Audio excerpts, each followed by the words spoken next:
a teacher by the name of John Keating, and he's played by the actor Robin Williams. He tells his students, we don't read poetry because it's cute. We read and write poetry because we are members of the human race, and the human race is filled with passion. In December, your students, my 9th grade students, had a chance to learn about poetry, and as one of your students, one of your children said, they learned how much time and effort it takes to write anything that conveys even just a little bit about what it means to be human. And I would agree with that. Poetry is not easy. It took a great deal of effort on their part to do that.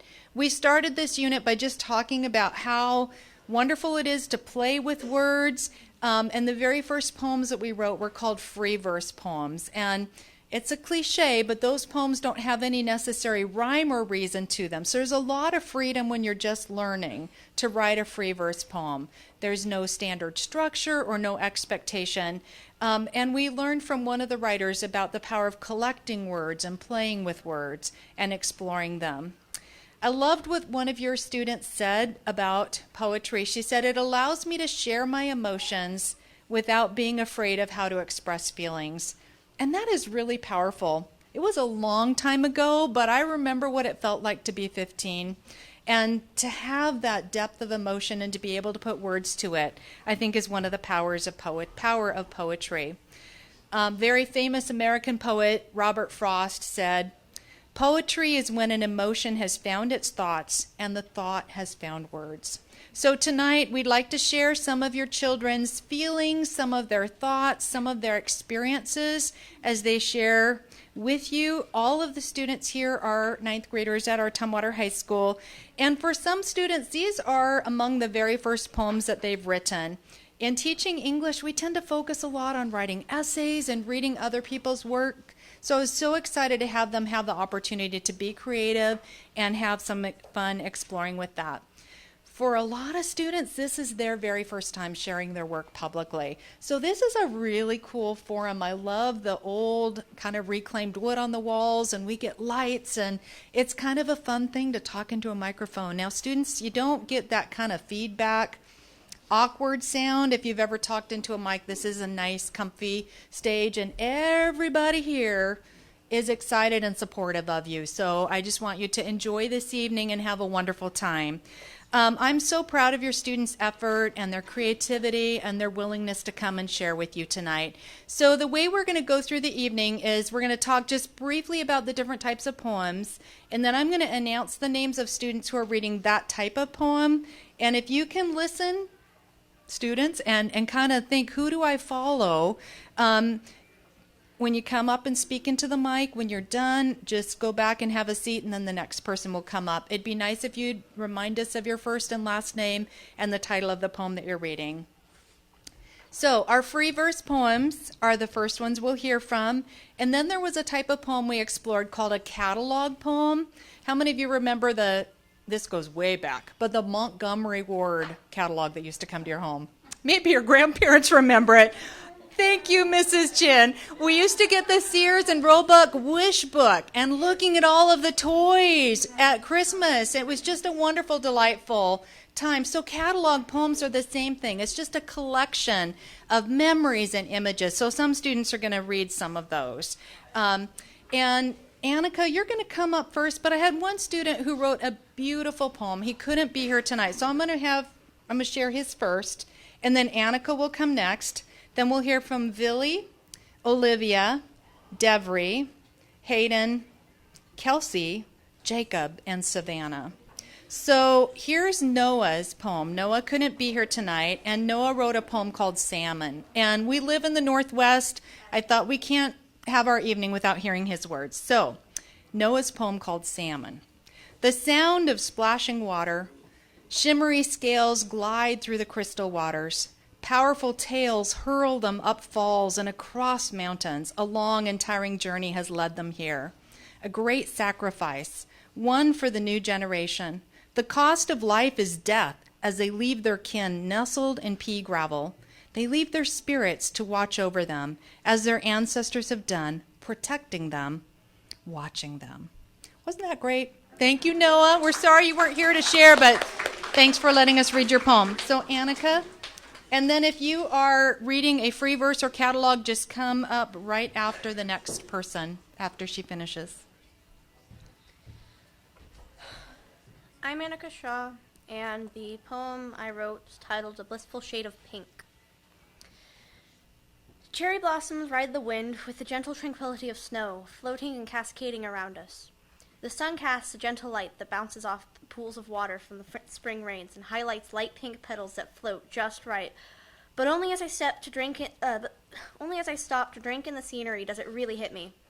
The scene on this familiar sidewalk lining this boring road wouldn't be nearly as gorgeous if it weren't for you and your pretty and your beautiful sapphire eyes laughing back at me and the light copper wisps of her hair taking flight from the collection of curls that frame her round, youthful face.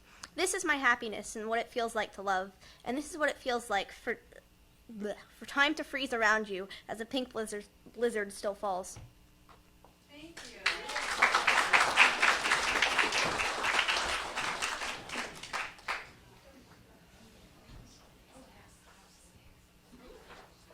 Okay, I'm Vili Hopoka, and I made a poem about Hawaii. On the plane, everyone's ears are plugged up. All you can hear is the ice in people's talks. All of a sudden, there it is, Hawaii. We race off the plane. It's hot. The smells are so sweet, sweet like honey. We're walking around, looking for our bags. Bang, bang, bang. They come shooting out. We run and grab them. They are heavy. We see our grandparents. We go over, lots of hugs and kisses. We get to their house. It's like home again. We go and eat a lot of Hawaiian food, and then go and change and swim.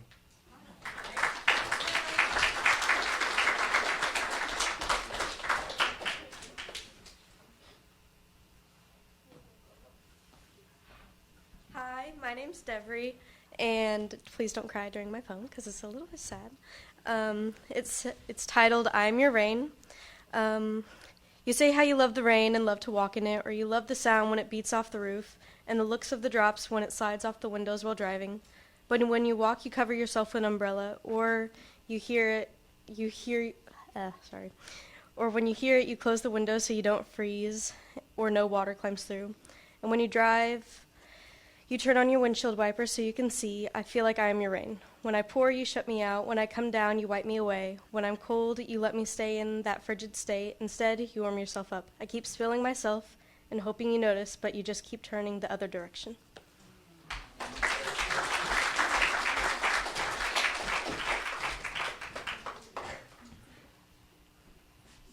Hey, I'm Hayden Hansen, and I wrote a free verse poem. Happiness is getting a puppy as a child. Happiness is when you have a perfect day. Happiness is succeeding when others think you will fail. Happiness is relaxing after working. Happiness is proving you're worth something. Happiness is waking up feeling refreshed. And happiness is finishing your best work.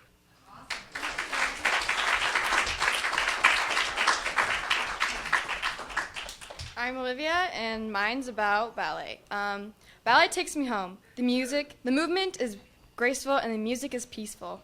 The world is mine, my safe heaven from the world outside. My friend when I am alone, and my crutch when I am broken. The only thing that keeps me sane is you, ballet. The feeling of success and the tears of joy and pain, the end result, and all I want is strength and passion. All I want, ballet is all I want. Sore muscles and bruised toes is more than worth it for you, ballet.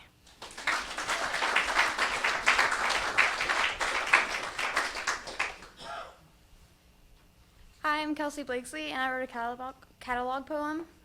Once a year, every year, my family and I would go to the beach. Sure, it was a long drive. Sure, I would get car sick.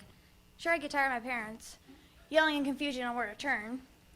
But we finally got there. It was well worth the wait. When we finally looked out at the ocean, it was beautiful. When we finally smelled the salty air, it was refreshing. Even though sometimes we couldn't see because of the sand in our eyes, each year our trip gets better and better.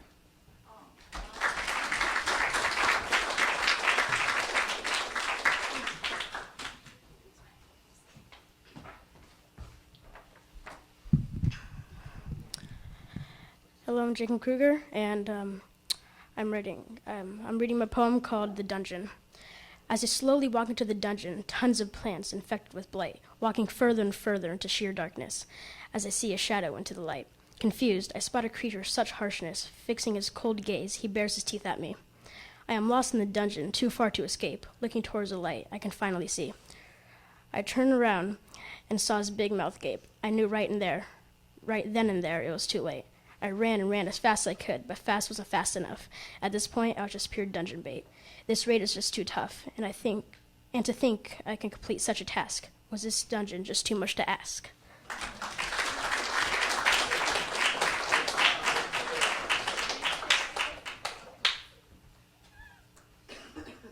Hi, I'm Savannah, and I'm reading Going, Going, Gone. The smell of fresh-cut grass in the summer heat, the shells of open sunflower seeds were everywhere. Suddenly, the fast-paced game was in slow motion. Solo home run kid, I heard my coach yell, "Zing!" A strike goes by. Whoosh goes another. The glowing yellow ball of fire comes toward me at perfect rate. Bam, I hear as my bat makes a connection to the fire, as if it was magic going through my hands. That let me know that ball was going, going, gone.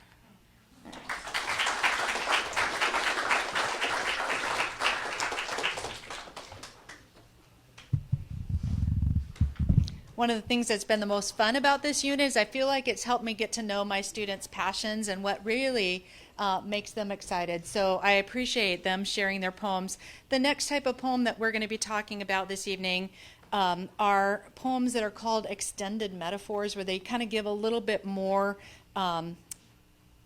playing with language, comparing language. Charles Simic calls poetry the orphan of silence. I like that. He claims words never equal the experiences behind them. And our ninth graders did their very best, I think, to try to convey to you the experiences through the poems that they have written.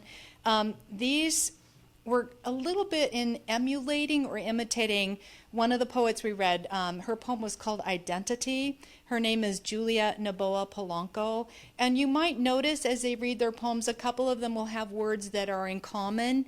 That was the intent of the exercise, for them to practice that. So we have Everett, Olivia, and Liam who are going to share this type of poem with you.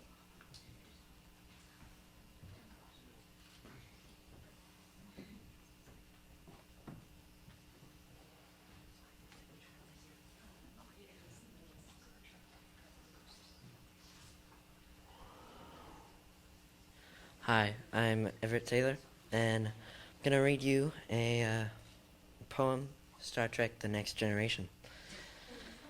I am fond of you, Next Generation, especially the bald head of Picard, and the weird ways of the Federation, not really the useless ways of the Blue Guard. Even the forehead of Commander Worf. Although Data's imitation of Spock rude, I wanted to join you, but it was full. And the special effects were kinda crude, but the coolness of William Riker made up for the complaining dumb Wesley. And I wanted to become a Star Trek biker, but unlike original, your aliens fleshy. But most of all, I love Geordie LaForge. He was even more famous than the Cheddar Gorge.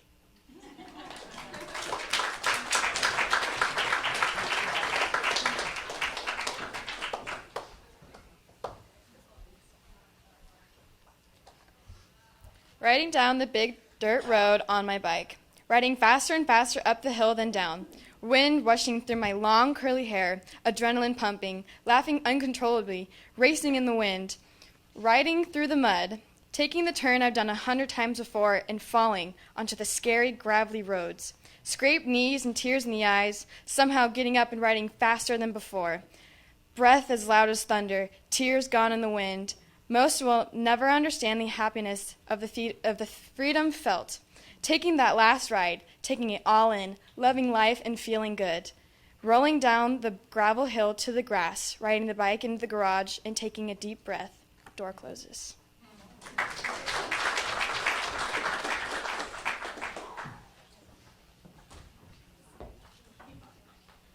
I'm Liam Kerr, and this poem is about confidence. Now, when you have confidence, you feel like, let them be cowards, let them be mice. Let them hold their cards while I roll the dice. You think to yourself, I'd rather be a soldier charging into battle than be led to trend a trend like cattle. Now, to have confidence is to have the key to success in order to become the best of the best. A lone battleship facing 100 wooden corvettes. To be a winner is to capture the essence of success. I'd rather be a defeated victor than a triumphant loser, as you never know victory unless you've tasted defeat. I would not choose a leisurely life. I'd rather be bogged down than in the trenches. I wish I took my own advice.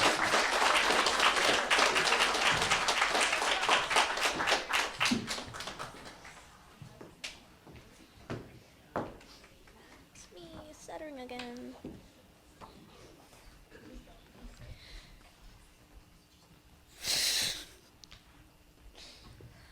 A difference like night and day. Let them be as a desert sun, bright, unforgiving, revealing flaws with its burning gaze, but never touching the shadows. I'd rather be the night, cool, calming, one with the flaws and shadows, really revealing the whole picture, to have not only the ability to see the flaws that the sun reveals, but the shadows in the mind and soul, and to fill in the shadows the light cannot touch with truth. To be calming and comforting and cool your hand with the night air, I shall see beyond what the light has revealed. I'd rather see all, than only that revealed by the light. Creating stories from half-truths and only seeing what the light gives you. If I could see and touch a person's heart, I'd rather be cold, mysterious night.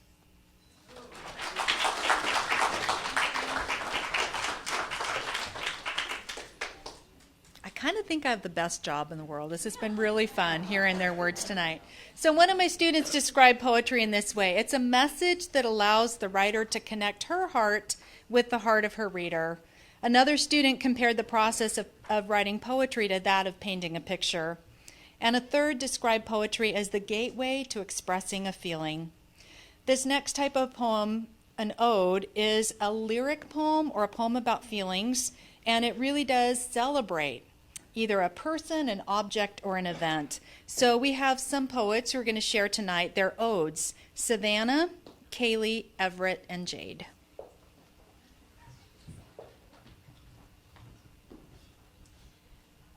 I'm Savannah again, and of course it's another softball poem, and it's called Ode to My Glove. When I first saw you, it was love at first sight. I put you on, there was no fight. This is it, you are a big girl now, there was no what ifs or hows. I knew you were going to be there for every line drive, pop fly, in grounder or dive. Through the pouring down rain and scorching heat, even dirt that's at my feet. You are string and leather on my left hand, but really you are more than that. In the game that I love, you are my best friend.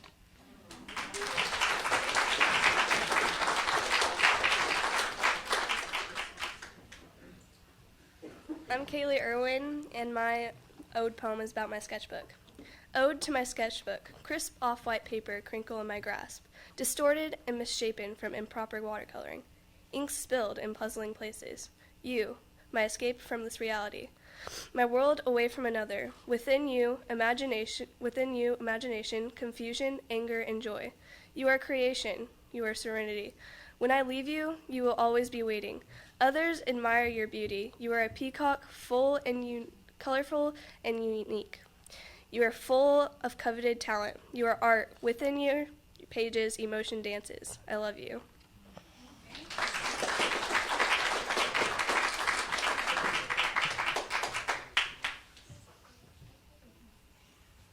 I'm back.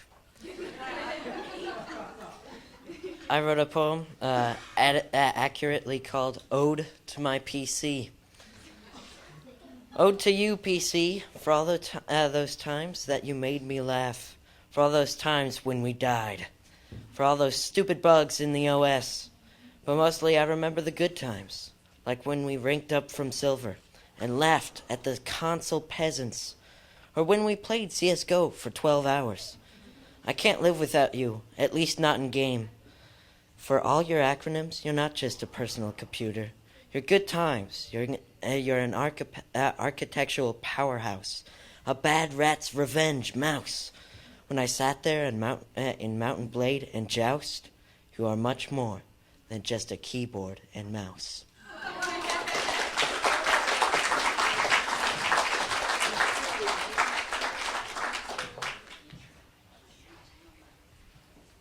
Okay. My name is Jade. I wrote an ode to a story called 13 Reasons Why.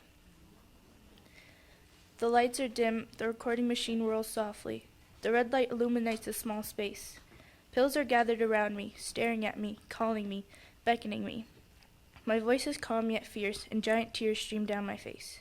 To think my last words are so full of hate, so full of longing, so full of nothing but regret. I blame other people for my choices, my pain, my hate.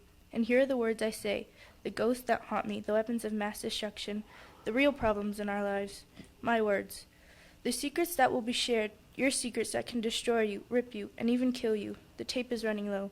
The rain outside my window taps, taps, taps, softly. Amidst the sound of nature, sadness, and hate, then I think, what do I have to lose? Then a glimpse of one person appears, but he quickly fades. A spark ignited between us, but he won't care how I end, how I die. As the last tape ends, I grab a handful of pills and eat them like candy, handful after handful after handful. My end.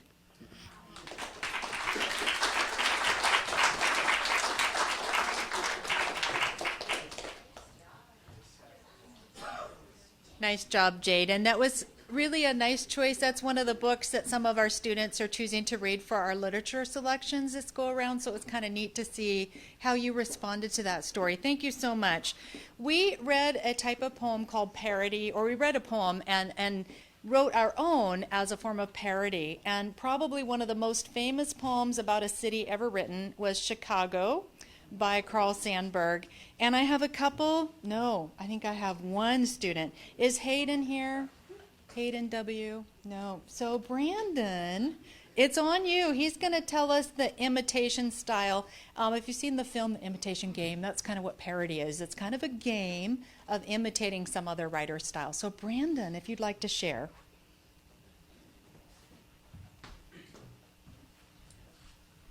So my name is Brandon. I wrote a poem about Disneyland. So, the happiest place on earth, home of Mickey and Minnie, Main Street, USA, Tomorrowland, Fantasyland, Toontown, Adventureland, Frontierland, New Orleans Square, Critter Country. They tell me you're too expensive, and they tell me you're too crowded, and they tell me your lines are too long. And having answered, I say to them, come and show me another place that is as fun, that is as full of as many iconic characters as it is, that can appeal to all people, regardless of age. Inspiring, caring, adventurous, giddy, magical. Laughing with joy as you walk around the park. Screaming at the top of your lungs as you plummet down the final drop on Space Mountain. Experiencing the magic of the world around you.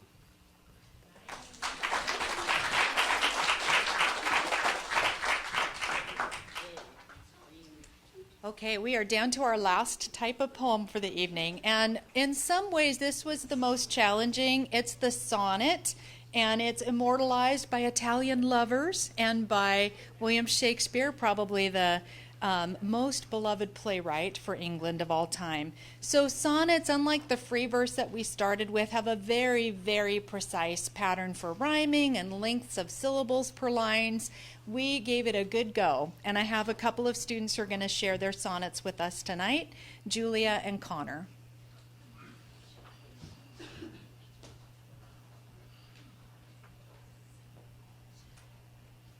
My name is Julia, and I wrote my sonnet about my dog. My dog Buster is lazy like owls on a warm night. He's also active like bees on a summer day. I tell him to sit, thinking he just might. He looks at me with hesitation, trying to get away. My dog's fur is soft like a down feather, but dirty like an often worn sweater. He likes to run in the snowy cold weather, but likes to be inside where we can be together. He's a good watchdog when it comes to the house. He alerts us from people around with a low-pitched bark. One time, he dug a hole and found a mouse. It jumped on his back where he has an X mark. We call it the X marks the spot.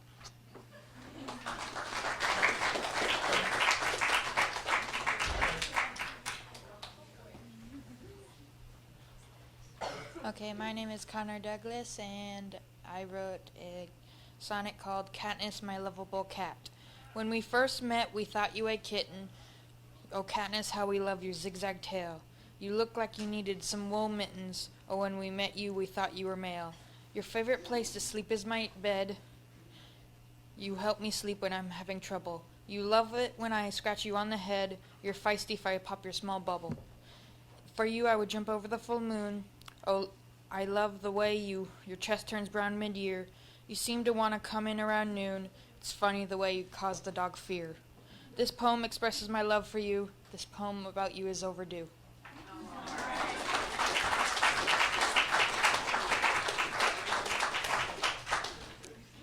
Nice job, Connor. I like the name of that cat. It's very cute.